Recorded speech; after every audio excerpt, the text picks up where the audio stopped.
Et stop, tu roules sur le boulevard BD, cet album est fait pour toi. Simon et Lucie, les ciels changeants. À 14 ans, Simon et Lucie sont deux adolescents qui s'aiment. Ils habitent dans la même rue, l'un en face de l'autre. Lucie vit seule avec sa mère qui a un penchant pour la boisson.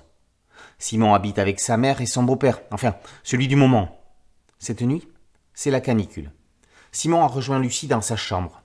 Ils rient, ils s'embrassent, ils n'ont encore jamais fait l'amour.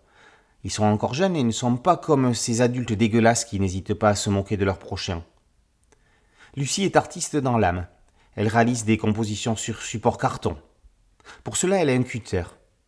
C'est avec cet instrument que Simon va graver le L de Lucie sur son bras. Quelques années plus tard, un homme remplit un cahier après avoir terminé Jane Austen. Il est assis sur un banc dans le jardin d'un hôpital psychiatrique. Ce garçon, c'est Simon. Comment a-t-il pu en arriver là ? Jane Austen ne s'est pas mariée, n'a pas eu d'enfant, et elle n'a connu qu'un amour de jeunesse qui se serait mal fini. C'est au travers des entretiens avec le docteur Walter, son psychiatre, que l'on va découvrir ce qu'est devenue Lucie et comment Simon s'est retrouvé interné. Retourner dans le passé, ça le sauve. 4 ans de relation et puis une rencontre avec un garçon qui va changer la donne. Simon ne le supporte pas, il se scarifie, il va quitter la région parisienne pour la Bretagne afin de retrouver Lucie. C'est là que la situation va déraper. Alain Cocor s'empare de romans de l'auteur-cinéaste Diastème. Simon et Lucie sont les protagonistes d'une tragédie d'amour contemporaine. Quand on est adolescent, on croit que quand on aime, c'est pour la vie. Encore faut-il que celle-ci ne fasse pas de tour pendable, comme de mettre un garçon au milieu du petit couple. Les ciels changent. Lucie grandit, évolue. Simon reste bloqué dans ses états d'âme figés, ne comprenant pas les virages de la vie.